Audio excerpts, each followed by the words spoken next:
अक़वाम मुत्तहिदा की 75वीं सालगिरह पर पाकिस्तान के वज़ीर-ए-आज़म इमरान खान ने फिर कश्मीर का राग अलापा है। इमरान खान ने जनरल असेंबली में अपनी तकरीर का आगाज़ हिंदुस्तान के खिलाफ बोलने से ही किया। पाकिस्तान की तरफ से हिंदुस्तान के खिलाफ बयान और कश्मीर मौजू उठाने पर हिंदुस्तानी वफ़द ने इमरान खान की तकरीर का बाइकआउट किया। अपनी तकरीर की शुरुआत करते ही इमरान खान ने जमकर जबान दराजी की। इन्होंने कहा कि आरएसएस गांधी और नेहरू के सेकुलर अक़दार को पीछे छोड़कर हिंदुस्तान को हिंदू राष्ट्र बनाने की कोशिश में लगा है। वहीं हिंदुस्तान ने इमरान खान का जवाब देते हुए साफ अल्फाज में कहा कि जम्मू कश्मीर हिंदुस्तान का अटूट हिस्सा है। इतना ही नहीं, हिंदुस्तान ने पाकिस्तान से पीओके पर नाजायज कब्जा खाली करने के लिए भी कहा। आज यूएन में हिंदुस्तान के जवाब देने के हक का इस्तेमाल करते हुए इंडिया मिशन के फर्स्ट सेक्रेटरी ने कहा कि कश्मीर पर अब सिर्फ पीओके की बात बची है।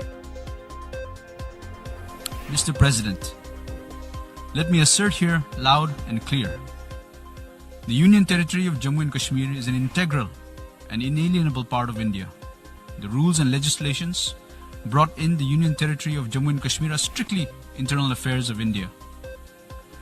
The only dispute left in Kashmir relates to that part of Kashmir that is still under illegal occupation of Pakistan. We call upon Pakistan to vacate all those areas that it is in illegal occupation of. और इस पूरे मामले पर बात करने के लिए हम सीधे रुक करेंगे दिल्ली का, जहां हमारे नुमाइंदे शैलेंद्र वांगू इस वक्त फोन लाइन के जरिए जुड़े हैं। शैलेंद्र, एक बार फिर देखा गया कि पाकिस्तान अपनी हरकतों से बाज नहीं आ रहा है। यूएन में एक बार फिर कश्मीर का राग अलापा है पाकिस्तान के पीएम ने।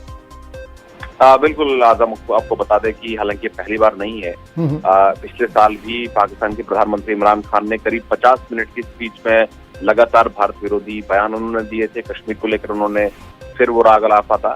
और आज इस बार एक नया रिकॉर्ड इमरान खान ने बनाया है कि उन्होंने 25 मिनट के अपने स्पीच में 20 बार भारत का नाम लिया, 18 बार कश्मीर का नाम लिया।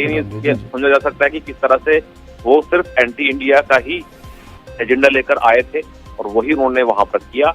हालांकि ये भाषण शुरू होने से पहले ही जो इंडियन रिप्रेजेंटेटिव वहां पर मौजूद थे, जो आईएफएस के अधिकारी वहां पर मौजूद थे, उस वक्त वो वहां से उठकर चले गए, उन्होंने वॉकआउट कर दिया।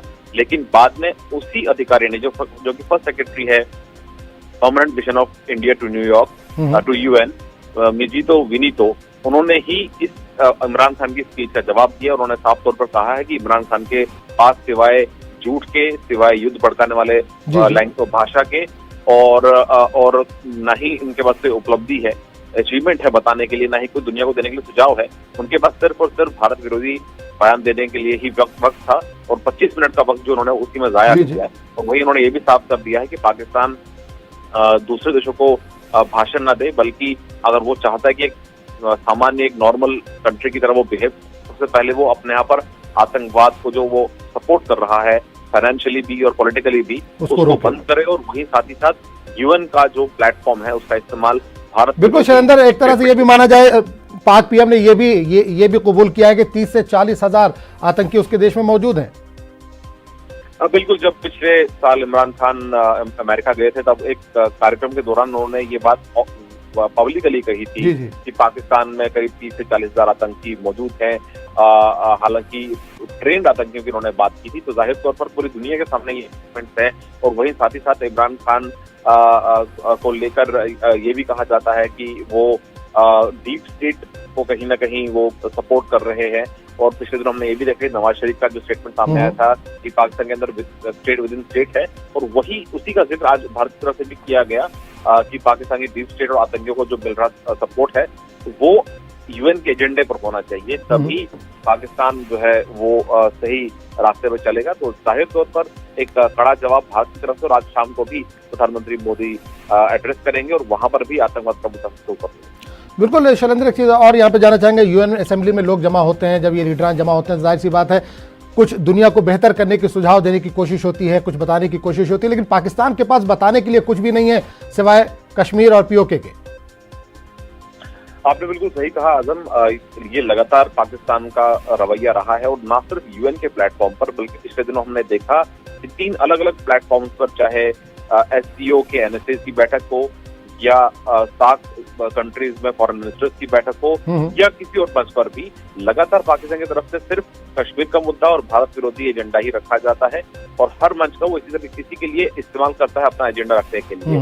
लेकिन जाहिर तौर पर हर मंच पर भारत ने पाकिस्तान को करारा जवाब दिया है और सिवाय भारत विरोधी रैंट के पाकिस्तान का उसका एजेंडा नहीं है। हमने ये भी देखा है कि प्रधानमंत्री मोदी जब एड्रेस करते हैं तो आतंकवाद का मुद्दा उसमें शामिल जरूर होता है, लेकिन वो दुनिया को सलाह भी देते हैं। हमने ये भी देखा है कि प्रधानमंत्री मोदी ने योगा का मुद्दा पहली बार उठाया था, तो उसके बाद 19 जून को योगा दिवस के तौर पर पूरी दुनिया में मनाया जाता है। तो सुझाव रखे जाते हैं, पॉजिटिव बातें की जाती है, लेकिन इमरान खान के पास सिवाय भारत विरोधी स्टेटमेंट से और कोई इशू नहीं और कोई टॉपिक नहीं।